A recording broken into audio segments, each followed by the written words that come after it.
So, are we ready now?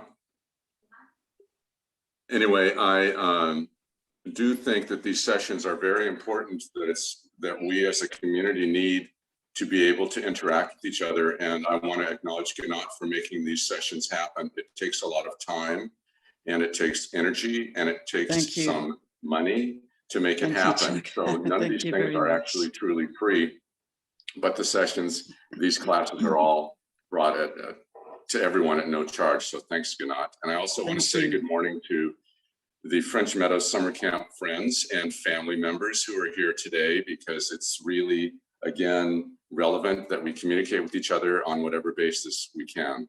So I'm going to start right into the making of the dessert, and that's what we're going to do first, and then we'll talk about it in just a couple minutes. I'll be right back.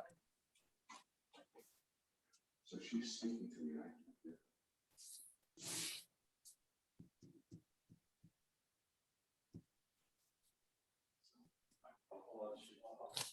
Okay.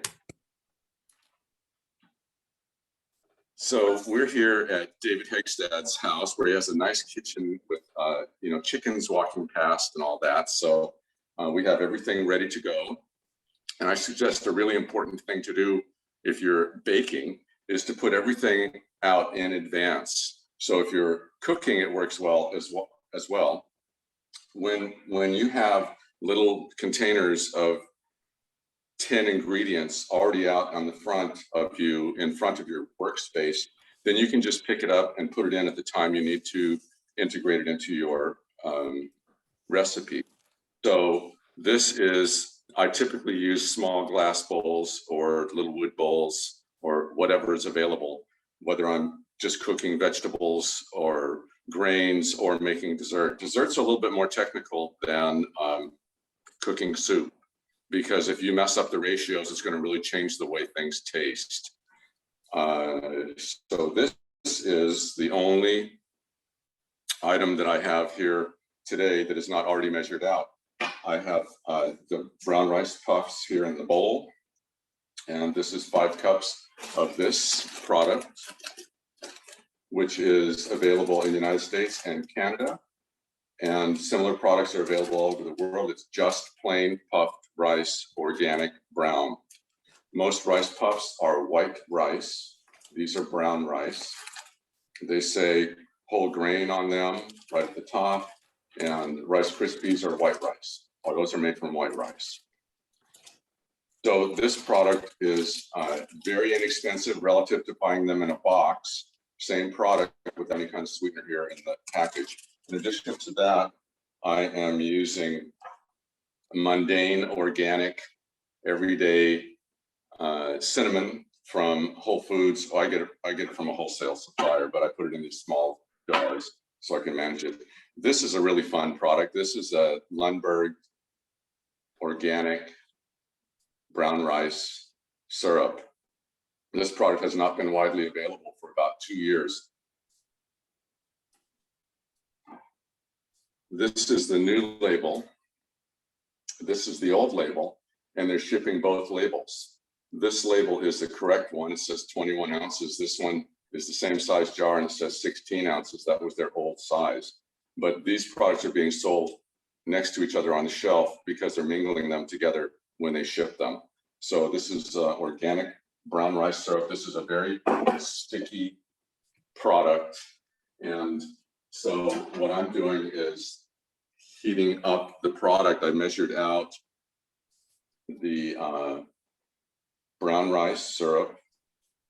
I added 2 tablespoons of this organic maple syrup, which is a product of US and Canada, and I added the 1/4 teaspoon of sea salt to this, and that was it. Also, I added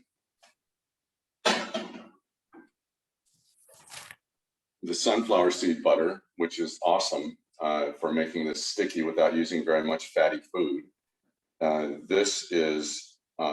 This one is organic. This one's available nationally. This is Trader Joe's brand. It has no sweetening in it. You have to look at labels because everyone's putting sugar in everything now. This product is nationally available, organic, toasted sunflower seeds. They both have a small amount of salt added to them. You can taste the difference. This is the salt I'm using today because this is what I have in a full bag. I'm using also Eden sea salt. I use SI salt, which we pronounce sea salt, and that's about it currently. David, if we could have Chuck facing Yeah, the camera. He looks like he's looking out the window or so. Can you pin Samsung as well as Pixel? There's two cameras. Samsung, let me take a look for it. Go ahead. No, I don't see Samsung. Should be at the very bottom. Okay. So this is another product you can get just about everywhere in the United States. These are little containers of ground in-house. They grind up almond butter or peanut butter or whatever. And so I bought a package of this yesterday. I don't use peanut butter typically, but I thought this was a good entry-level product. It's less expensive than almonds. Anyway, organic, roasted, unsalted peanut butter. Put this camera a little bit more attention. Okay. Oh, good, thank you. Anyway, so here's the cinnamon that I've already measured out. This is the 5 cups of the rice puffs. I'm going to sprinkle the cinnamon in there and just mix it around. This is the point in when baking that you don't want to have one area with too much cinnamon and another area with none. So I always like to be sure to stir it a little bit at the beginning. Then, as I mentioned, we have the rice syrup, 2 tablespoons of maple syrup, and 1/4 teaspoon of sea salt. No, this is land salt at this point. This is all melted together, and I like to bring it up to the bubbling stage so that I know it's thoroughly melted. And then all we're doing, this is the entire critical part of this session. We're going to pour this rice syrup mixture melted into the measured out other ingredients. This is a point at which you could also, if you're going to add other things, I put down 2 different recipes for this. And one has other items in it like raisins or whatever you want to put in it, nuts, seeds, all kinds of things you can put into these. This winds up being just a vehicle for however you want to make it. So if you want it to be more nutrient dense, you can add almonds that you've lightly toasted or sunflower seeds. I use really good local walnuts. In California, everybody says everything is local because everything is grown here in California. It's a little odd when it's 500 miles away where they're producing it, but that's okay. Anyway, so this is going to look like this.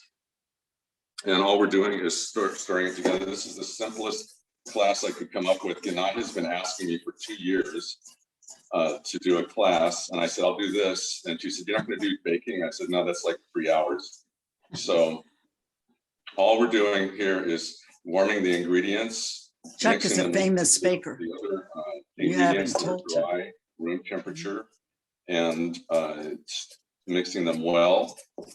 Right now, we're going to mix well because we want to coat every piece of rice cereal or whatever we put in here. And that literally is the entire preparation. This is very environmentally friendly. This is the most extreme environmentally friendly product you can make in your home. You're not doing any cooking of any consequence. You are not turning on the oven. Someone else has already done all the processing of food.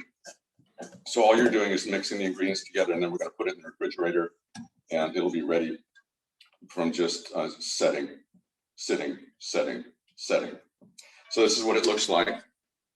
This is an excellent tool. These are for sale. This is a bowl scraper. These are in just about every kitchen supply store on planet Earth. and they're like $2. These will last for years. It is flexible, so you can make it mold to the edges of your bowl and just scrape everything down into what you want it to be. If you want it in the bottom, that's great. It just goes right to the bottom. But I sometimes split things up into two, like when I'm making granola, I have two different sheet pans that I use. So I split them up and just scrape the halves out.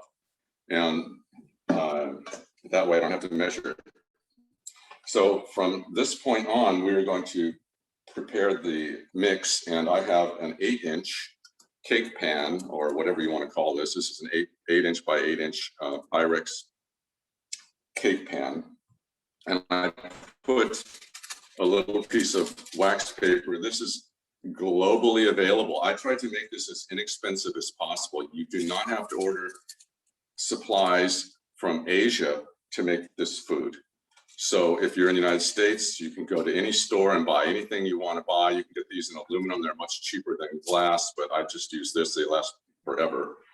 And so I will, in addition to putting a little piece of wax paper in the bottom, I also have water that I mist down inside with. I looked last night on YouTube to see how people were doing these classes, and they're all using oil spray on the inside of everything. It's like, you just don't need to do that. So you can use water, wax paper, and you don't have to. Oh, one of the classes, they even sprayed the inside of the mixing bowl.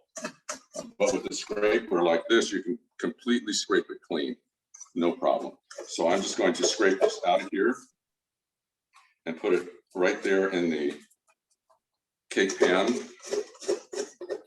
Believe it or not, we're almost finished, Gannat. I know this is going to be brief. Anyway, this is easy to get out of the bowl with the right tool. And then you can put this in your sink. We will be washing these later. I will be. Anyway, so you want to spread the mixture out to the edges, so it'll always be higher in the area, some area. So I'm just slicing it down sort of with the scraper. I found a use for this. This is some kind of silicone hot pad. It's great underneath these 8-inch glass trays because it's stable and it doesn't slip, and it's awesome. So I'm using that so we can make this move quickly. And then, so I think most of what I've done here is gathered all the tricks there are. If you look at, like I mentioned, those YouTube videos, people are like, you know, and they have all these ritzy things in their kitchen, and they're using different devices and all that. We're just trying to make this so that it looks nice and it doesn't have to be cooked, and you just put it together and that's it. So I have a lot of tips and tricks and hacks and all that. So this is what it looks like from just smoothing it down a little bit with that. There's no reason to put your fingers in there. You can put your fingers on it if you want to press it down, or you can just use the little tool. There's another item that I have here. This is a vintage potato masher. If you don't have one, I bet you know people who do.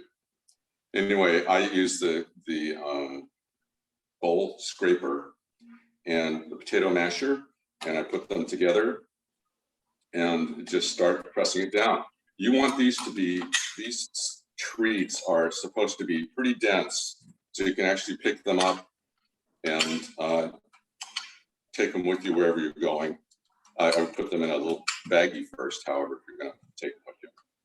But the idea of making them dense is so that you can cut them easily and manage what it is you're making so that it comes out consistently. When I mentioned I watched the YouTube class sessions that people were like doing the whole thing in 4 minutes, and they had obviously, they weren't doing this. They were just patting it down with their fingers. It's like, that's, you know, you need to put it together. If you don't have these little tools, please buy one of these. You know, this is not so essential. You can still mash it with your fingers and not get your fingers really into the food, which is of course okay for your own home kitchen.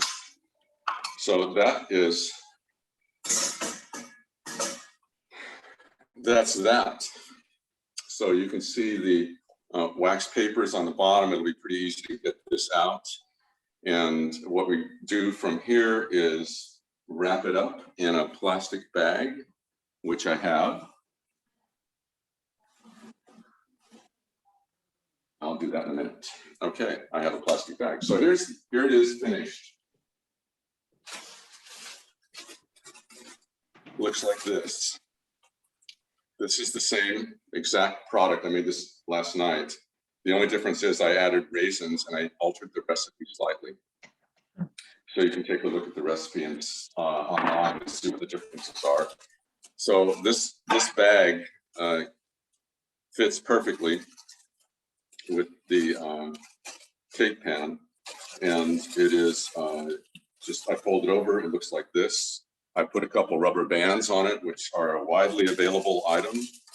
You don't have to go to Japantown to get them. You can get them at a bank. You can bug the people there. Can I have a couple rubber bands?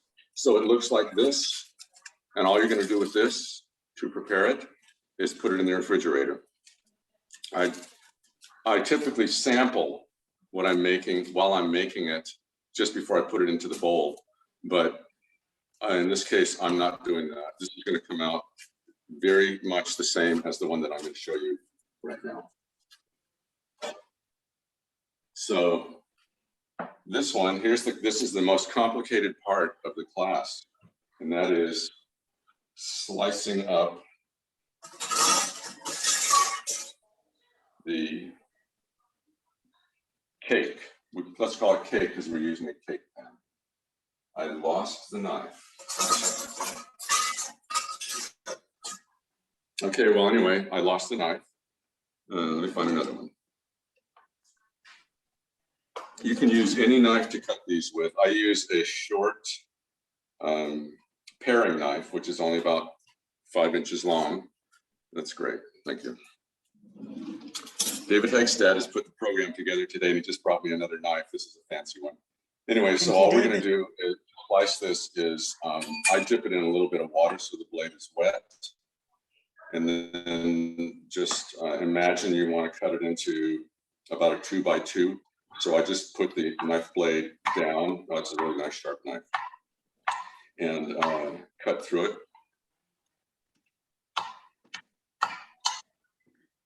And then cut that in half. Wet knife makes a big difference. And then you just scoop them out with your conveniently located spoon and put them on a little plate that I didn't bring. But I'll get one because I know there's some here.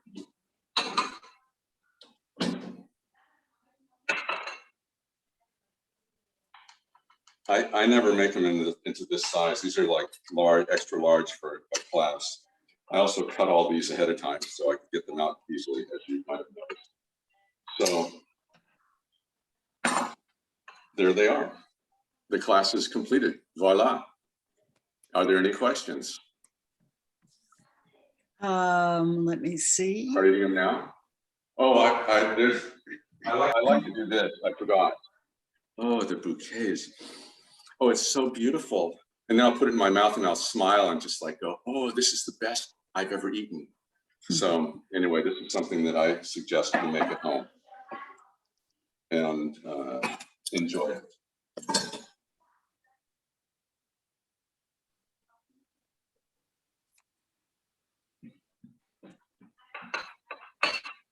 I know you have questions. Someone has asked off topic that it would be interesting to hear about your political life. Oh, sure. Political life. So I live in Oceanside, Southern California, and this is where I was born and raised. I didn't live here my whole life. Hey, Yael, where are you? I'm home. Oh, you're not Hold going on, for let me lunch? just, I there am. you go. Go ahead. So, you know, in 2010, I ran for city council in Oceanside. I was elected, and it was only the completion of a term. It was only for 5 months.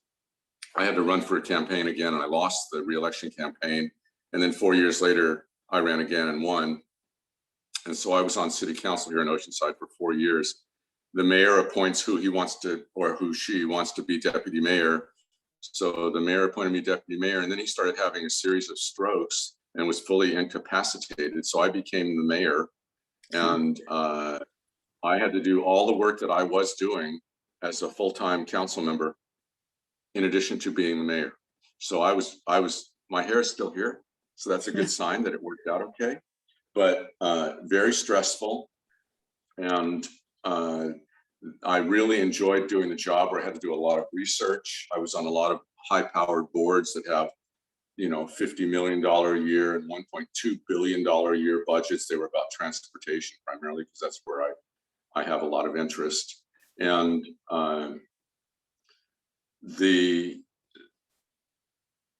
I did all my work. I loved the job, as I just said, 85% of the time, but 15% of the time, people, as you notice, you can see it online constantly now, people are going to meetings and they're just raging for the entire meeting at the council members or at the school board or whatever. I am so happy to not be there. I have a garden where I grow vegetables instead. So that's my political life. I'm done, but I'm still very much working in the background. Thanks. Were you able to maintain a healthy lifestyle during all this? Absolutely. Absolutely. I prioritized. I had an assistant, a council aide, and I told him and I told the city manager I was only available for meetings after 12.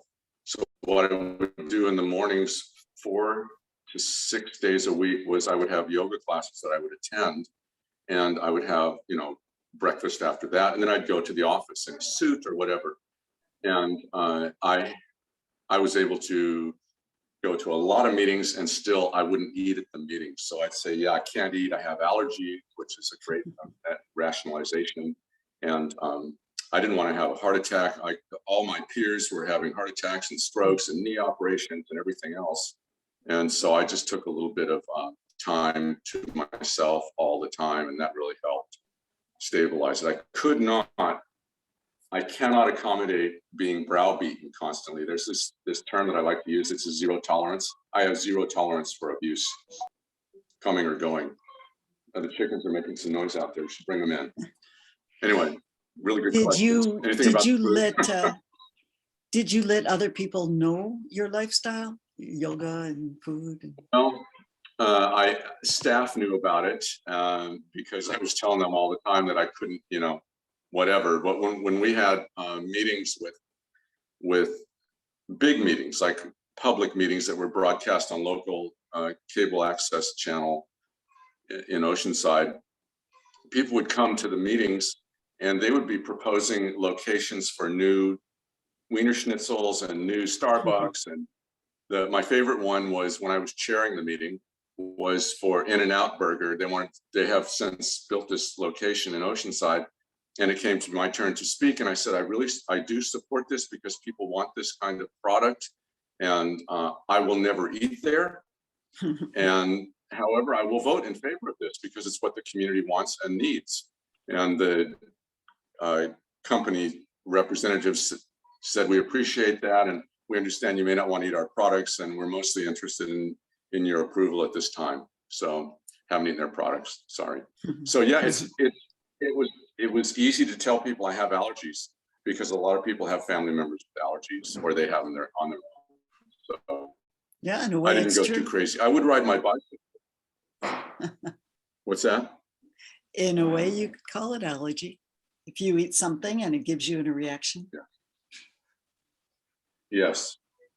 So we had our small council meetings before the public council meeting. Those were called closed session meetings. And the staff would bring in, they would have snacks there. And I am not exaggerating. One of the other council members who was sitting next to me in all the meetings, he would move the bowl of snacks to right in front of him and eat 40 of those like Halloween treat size fake candy bars, 40 during a 40-minute meeting. It's like he was eating one at a time, I guess, one every minute or so. It was crazy. And I'd bug him, Jack, can I clean up the mess for you? Do you want to take some home? And you know, it's pretty devastating. All the lifestyle that's out there is very devastating and fatal in some cases. I rode my bike to work. I was starting to say that. I rode my bike to the office, and I would bring the bike in to my office space. So when I had meetings with developers who were wanting to build 50 homes or 700 homes or whatever, they would see this and they'd say, "Oh, you ride a bicycle?" Yeah. Well, we've made sure to have bicycle infrastructure in our development, and we have a bike trail here. And I said, "That's awesome. Thank you for doing that." And it's like, "Would you also plant trees that are more local instead of using palm trees, which have no business being here?" And they said, "Oh yes, we'd be happy to do that." It's like, okay, thanks. So there were things that we could do to make impact on it that was positive. That isn't just giving things away or outraging people because we have to do business for the city. Good questions. I didn't know I was signing up for this. You've got a bigger one here. Okay. Who influenced you most in your macrobiotic philosophy? Herman and Cornelia Ihara, primarily. They were conveniently located in the state of California, and I went to one of their French Meadows summer camps, and that was an eye-opener. I had a ponytail at that time, was wearing a tank top, shorts, and I had two friends in the car with me. We drove up to Northern California to the summer camp from Southern California. And I had a BMW at that time, and pulled up there. And I remember Carl Ferre was there at the meeting place, and along with Sandy Rothman. Carl came up and said, "I think you're at the wrong campground." And I said, "Isn't this the Macrobiotic summer camp?" And he said, "Yeah, you're at the right campground." So, okay. Anyway, that was that. And then that was where I met Herman and Cornelia. And then shortly after that, went to Vega as a student for a few weeks, and then asked them if they needed some staff, which they clearly did. And so I worked for them for 2 years. So I had a lot of firsthand classes, cooking classes almost every day. And assisting Cornelia, or my former spouse would assist Cornelia in the classes. She had way more cooking than I did. So they influenced me and still do. I'm working with the upcoming Osawa Macrobiotics, formerly the George Osawa Macrobiotic Foundation, and with Carl, and help him with some of the marketing and writing materials. I don't really write stuff myself. I go through and help him with the editing. And I helped him with organizing the summer camp. I was on the camp staff for a million years, several years. I don't know how many years.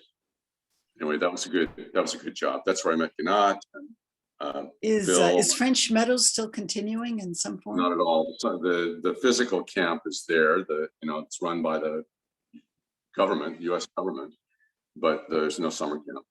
And the Descendant summer camp, which was at Pinecrest Lake or near there, that's done. So there was transition that happened between the original foundation and another foundation, and the third group came in and bought out the mid-transition one, and then the COVID hit, and so there's nothing. There was no money. It's an unfortunate situation, really. I saw a bunch of people in Sherry's class who I had met at camp, and too many to name them all. And the summer camps at French Meadows, the original ones, and the ones at the Pinecrest were great. They were all very helpful and supportive, and I really enjoyed myself most of the time, leading hikes and playing like I was there to have fun and not work. So. Well, we'll get back. We'll invent something else. Okay, I'm up for that. I wanted to talk more about the ingredients, if that's okay. Yes, let me just say, I think I saw that you or David, was it David, sent me the recipes in a mail? Yes. Good. Yeah. So I'll be sharing that with everyone then. Yes, and he also posted it on in the chat. So right, I saw that. Right now. So yeah, I the difference in this and everything else I saw last night on YouTube for a few minutes is that I've made this like 60 times, not 3 times. And so I know that this recipe will work. It's not like you have to experiment with it and guess what you're doing or how it's going to turn out. There's one tip that I learned with, look at this. This is like not going to move. If you're making the mix and it seems a little bit too wet, like too wet means it's going to start sticking when it finally sets. If it's too wet, you can add a few more of the rice puffs to it. Not a whole lot, but they don't have to be consistent mixed in. You can just put them on the top or still in the bowl, and they'll stick there. And that's what you want them to do. You want them to kind of dry up what you've miscalculated slightly. So product otherwise is very consistent. This product is organic, Edward & Sons coconut from Sri Lanka. Most coconut is from out of the country. There's no coconut that's grown in the United States. But I use this product, but the pieces are large. And so I usually dry roast them in a frying pan on the stovetop for just a little bit. And when I start to see it turn brown, I shut them off, put them into a bowl, and just break them up by hand into smaller pieces. That's what I use when I make the granola or whatever. The other ingredients, I read a few months ago that we are going to have real problems with food deliveries in the United States. And there are 3 areas of concern. One was like beef, and the other one was dairy, and the other one was this. And it said because from Canada to the United States is tenuous, it's going to make a shortage on maple syrup. So I'm like, I don't use very much of that anyway. So we will survive without it. However, I do recommend that everybody keep a few pounds of rice on hand at all times. This particular product, the rice puffs, there's another version of this. This is a Canadian company, Nature's Path, but they're in Washington State also. But I think their whole product line is certified organic, but the more commonly available version of rice puffs, brown rice puffs, is from Arrowhead Mills, and that's absolutely not organic. And there's no mistake, they're not organic. So this is the brand that I buy in a local store that I like to shop at, sells that. The rice syrup is more difficult to find right now because the jar is heavy and the product is expensive. So this is like in the US about $7.50. You can buy it from Amazon and it's like $21 or $27. It's about twice that in Israel. I think it's, yeah, it's ridiculous. So I think it's 50 shekel. Yeah, so this product, this is interesting. This is made in Italy. This is a unsweetened cacao chips. It's only made from cacao, not anything else. And I will use this in the puff bars. And these work out really well because they melt. I've never used anything that actually is like a chip that melts. The only ingredient is cacao. There's not anything else in this. So when I'm making the bars with the chips, I stir the chips in just before I spoon out the mixture. If I do them earlier, they melt, and I don't want them to fully melt. I like them to soften and then melt. That's all I want. So these are, for some reason, these are in those shipping containers that are still sitting off the coast of Southern California, but they've never run out of these at Trader Joe's. I imagine they will, but eventually.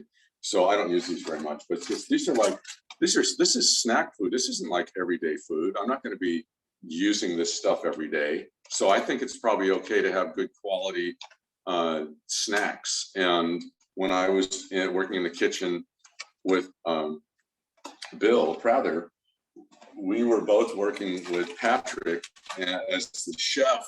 And I went in one day and Patrick said, "Oh, Chuck, I want you to make," and he said, he gave me like 12 boxes of rice puffs. And I said, "I want you to make this rice puff cereal." I said, "Why are you asking me to do that?" I said, "Well, you're a baker, aren't you?" "Yes." "Then you can make these." And that was the entire instruction.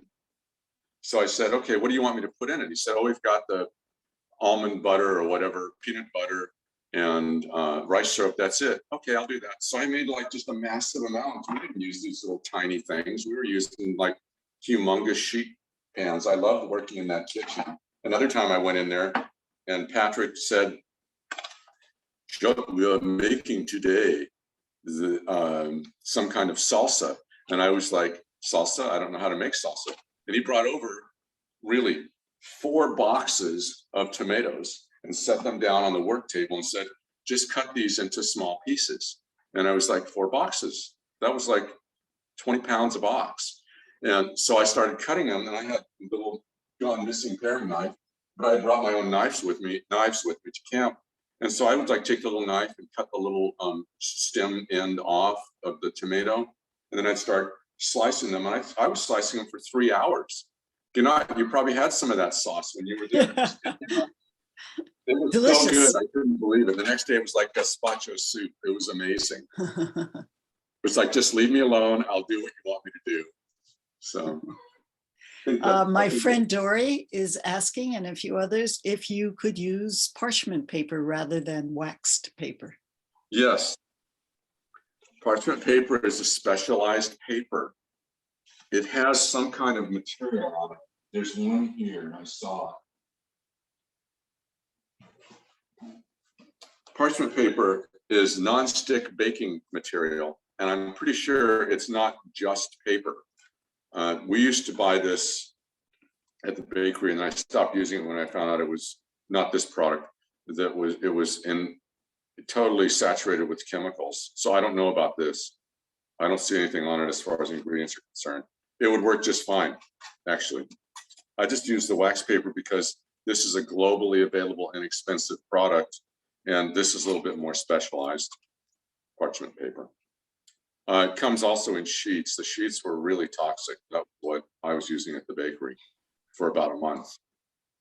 They were really disturbing, actually. Yes, so the parchment paper will work great for that. You can cut it into a small piece and line the bottom of the pan with it. If you buy it in a, like this is a 12-inch piece, but the pans are 8 inches. This is a 15-inch one, so you can cut 2 out of this. This would work better than this one would, size-wise. So yes, more technical questions, bring them on. Oh, really good question. I just asked myself. I learned this from teaching the chapati and pizza making classes at the French Meadows camp, where we were doing everything outdoors and using the wood stoves.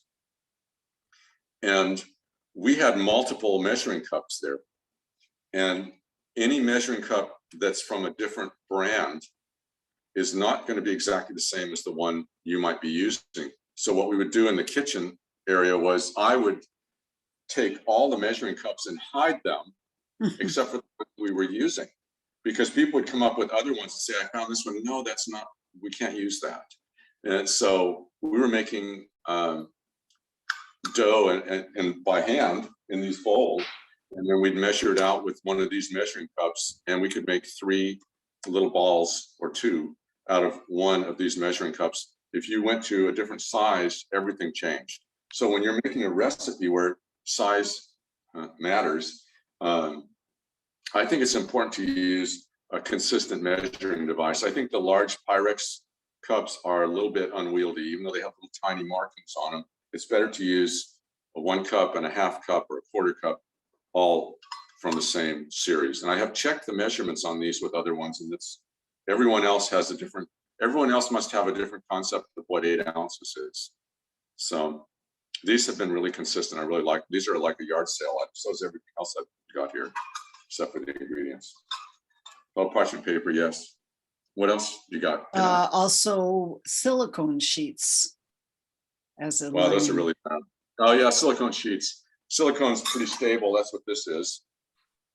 It's pretty stable. If you have those, I've seen them. I bought one. I'm using industrial Teflon sheets that are material that's the same size as a sheet pan. A sheet pan's like 28 by 14. And these Teflon sheets, there's nothing coming out of them. They're not like that brittle stuff that's in those aluminum pans.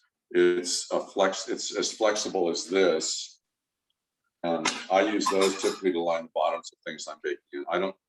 At least I know that they're stable enough to stay together and usable. And I think that the silicone sheets, those Silpat brands or whatever they are, they're pretty expensive.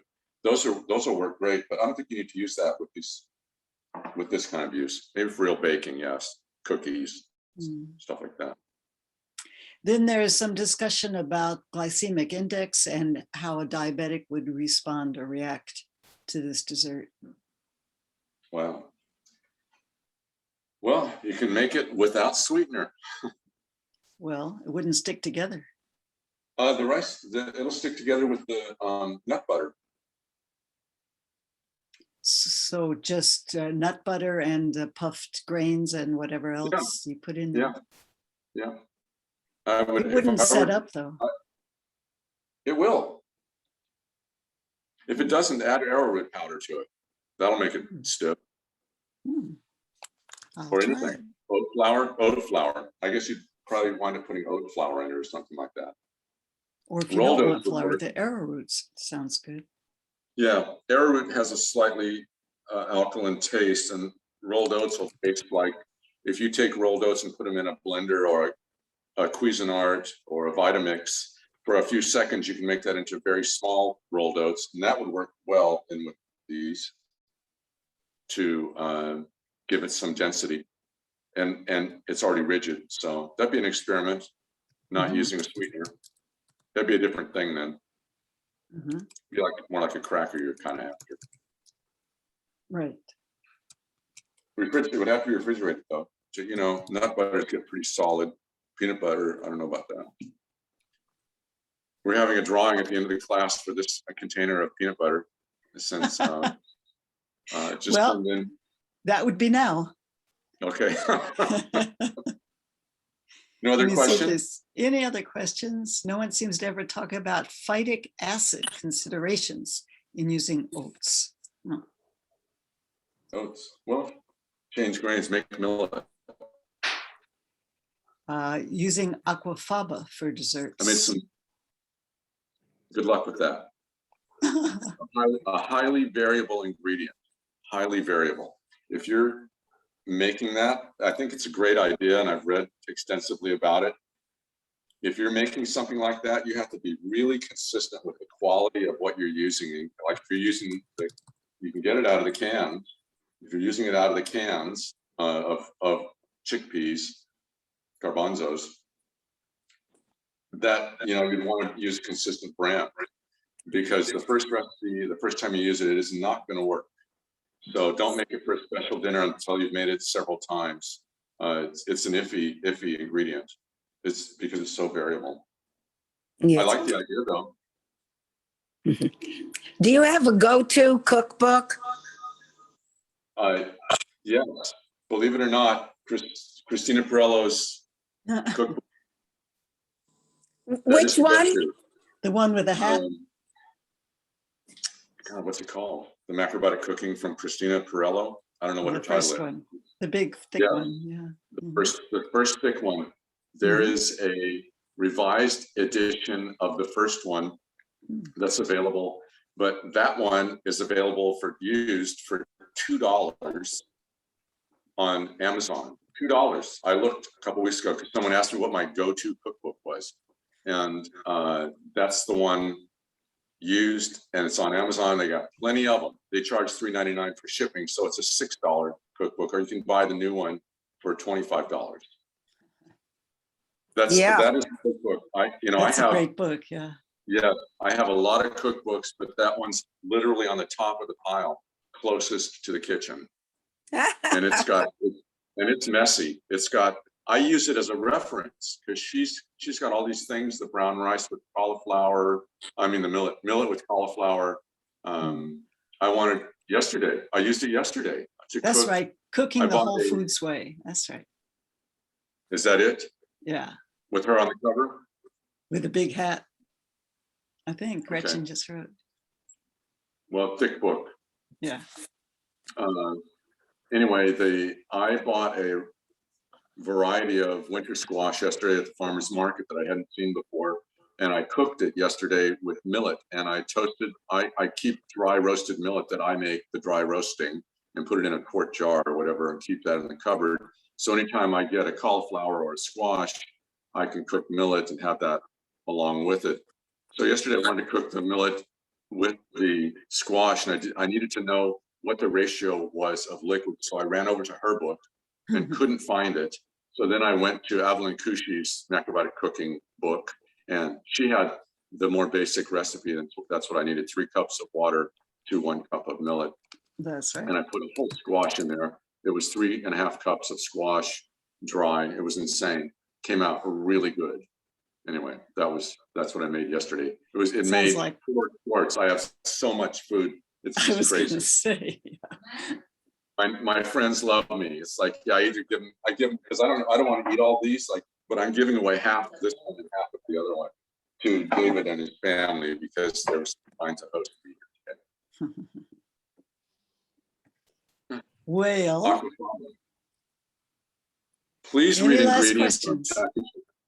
I have a statement. Please read ingredients on packages. Don't assume that when you pick this product up or this product or this, that it doesn't have sugar in it or something else. Super common to put sugar in nut butters and peanut butter and almond butter, all cashew butter, oils, whatever, even the organic ones. This one from Trader Joe's, which is only available regionally in the United States, this one actually says unsweetened across it. So when I was looking at it in the store, I thought, what? Oh, they have another one that's got sugar in it. It's the same ingredients, but it's got sugar. All these organic brands will do that also. When they put a bonus flag on the top of it, it'll say easy to spread. It's like, that's because they added sugar or they added oil to it. So please read ingredient labels on whatever you're buying, especially if it's the same thing you've been buying for years, because everyone is changing their formulas. And do us all a favor and the planet, and don't buy palm oil or palm kernel oil or palm extract oil. Anything with palm in it is killing orangutans. We need them to live because they're part of the planet that we're a part of. So that's a good conclusion. that's a great one. Invite me back for pizza, you know. I'll make pizza. Oh, you're making me an offer I can't refuse. Yeah, it'll take me a little while. I have to make it all in. David and I spent about 4 hours putting this together with the multiple cameras and all that. And Gosh. I was like 3 hours yesterday just doing the primary preparation and packing everything up. So Gosh, Chuck, thank you. thank you. Gosh. And my information I sent you has my Facebook page on it. If anybody has any questions, they can reach me through that. I saw that. Happy to answer them. Michelle is asking, what do you think of gums like guar? I guess it's pronounced gar or something, gum. I think that's one. Gums are added to a lot of products. Oh yes, if you can avoid it, that's great. But the thing with the gums is they're doing that to replace something that would be naturally present in a whole food. So if you're buying something with that gum in it or any of the other kind of gums, we don't know how they're making that product. I was a manufacturer for 25 years, my organic bakery here in Oceanside. And people would go, why don't you add this to it? And it's like, well, that isn't what I want. What I want is I want to make food from grains. And so it's like grains, water, salt. We know what those are, but I don't know what that gum is or how they extract it. I have another sweetener that I use that is, I have to special order it. It's made from organic brown rice syrup and organic fruit juice. And this product is not available packaged. It used to be, it was called Fruit Trim or Fruit Source. I had to order, it took 4 months to get it made in California. And I haven't used it yet. I used to use it. I use a gallon of it. I would buy it in gallons. I think Bill Prather's going to buy some of this one from me because I have enough now to share it before I. So yeah, I think anything that we don't know what it is when we look at it, and if we can't pronounce it, that's a clue. We have to be careful of what we're doing. It's also okay to use baking soda and baking powder in very, very limited amounts. I make desserts with and without those things. So Sugar, wow. How about Vegetable count. stevia? Yeah, stevia is a, you know, it Multi-tall. comes from a plant, but you couldn't make stevia sweetener at home. You could I make couldn't make stevia. kuzu at home either. Yeah, you could. Kuzu, yeah. Yeah, you just have to get the roots from Japan, which is where they're growing it, and chop it up and dry it. But none of us are going to do that. Hmm. We're not using it Yeah. that much. Can make umeboshi, yeah, Well, that's done here. There's people up in Mhm. Chico doing that. right? The things with chemical names, that's the hint, kind of guar gum or whatever it is. Erythorbate. Okay, thank you. All right then. Wonderful. Thank you so much. You're a Carry on. Have scholar a and a great gentleman. rest of the day. Good Well- class, Chuck. Thank you. Very good. Thank you so much. Bye. Take care.